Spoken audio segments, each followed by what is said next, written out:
ফজরের নামাজের পর এই দোয়াটা 11 বার আপনি পড়ুন। আপনার ভালোবাসার মানুষ আপনার কাছে ফিরে আসতে বাধ্য হবে। যাকে আপনি ভালোবাসেন, মহাব্বত করেন, কেয়ার করেন, আপনার মনের ভিতরে একটা তামান্না ছিল, মনের ভিতরে একটা আকাঙ্ক্ষা ছিল, তাকে আমার জীবন সাথী বানাবো, তাকে আমি বিবাহ করব। কিন্তু ওই নারীটাই আপনার সাথে ছলনাময় আচরণ করেছে, সে আপনাকে ধোঁকা দিয়েছে।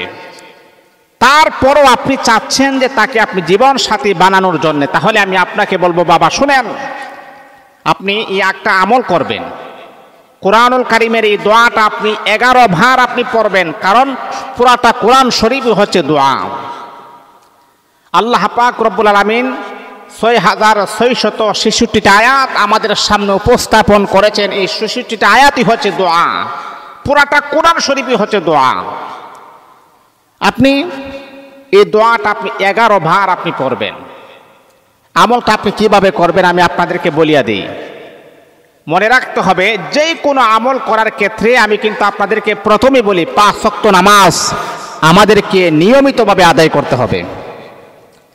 অনেকে আছে, হুজুর আপনি তো বলেন আমল তো করে কাজ তো হই নাই। আমি জিজ্ঞাসা করি যে ভাই, আমি যে বলছি 5 ওয়াক্ত নামাজ পড়ার জন্য পড়েননি? না হুজুর, নামাজ তো পড়ি না। তা আপনি যদি নামাজ না পড়েন তাহলে কিভাবে আপনি উপকার আপনি পাবেন? আপনি বলেন। নামাজি ব্যক্তিকে আল্লাহ পাক রব্বুল আলামিন যেই পরিমাণ পছন্দ করেন, বেনামাজি ব্যক্তিকে আমার আল্লাহ সেই পরিমাণ পছন্দ করেন না। আপনি তো আল্লাহ পাকের কাছে প্রিয় হতে হবে, তারপরে আপনি যা চাইবেন আমার আল্লাহ আপনাকে তাই দান করবেন। আর যদি আল্লাহ পাকের কাছে প্রিয় না হন তাহলে আল্লাহ পাক কিভাবে আপনার মনের অনাকাঙ্ক্ষিত আশা কবুল করবেন? এই জন্য 5 ওয়াক্ত নামাজ পড়বেন। আমলটা আপনি করবেন ফজরের নামাজের পরে। ফজরের নামাজের পরে যাই নামাজে বসে, নামাজের সুরতে বসে, যে কোনো একটা নির্দিষ্ট জায়গায় হতে পারে অথবা মসজিদে হতে পারে, যে কোনো জায়গায় হতে পারে, যাতে করে মানুষ আপনাকে কোনো ডিস্টার্ব না করে।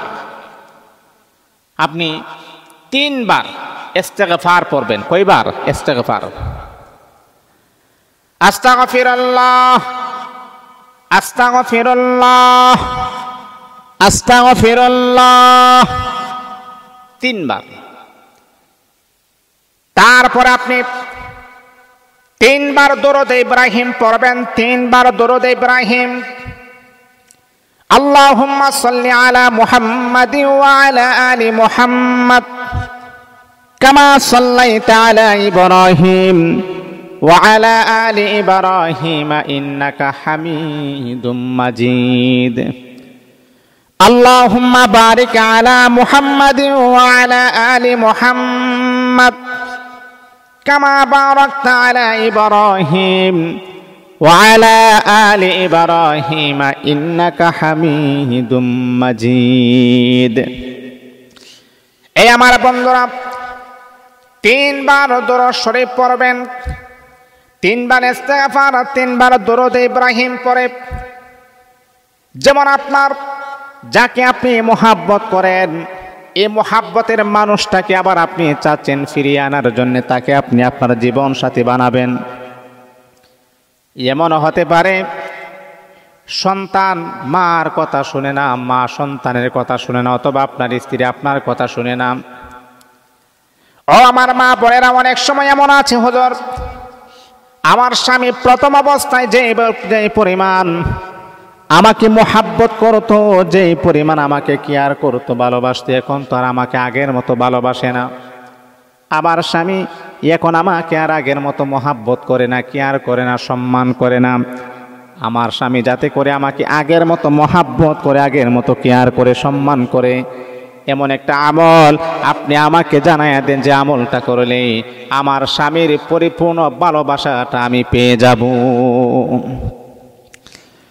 আমার ওই সমস্ত মা বোনদেরকে আমি বলবো, শোনো, যে আমলটার কথা এই মুহূর্তে আমি আপনাকে বলি, সেই আমলটা আপনি করবেন ইনশাআল্লাহ। আল্লাহ পাক রব্বুল আলামিন আপনাকে ফজিলতের মালিক বানিয়ে দিবেন, তার জাযা, তার বদলা কিন্তু আপনি পেয়ে যাবেন। ও আমার মা, 3 বার ইস্তেগফার, 3 বার দরুদ শরীফ পড়ার পরে কোরআনুল কারীমের আয়াতটা আপনি 11 বার পড়বেন। যতবার পড়বেন ততবার কিন্তু স্বামীর কথা আপনি মনে রাখবেন। এই আয়াতটা হলো আলকাইতু আলাইকা মাহাব্বাতাম মিন্নি।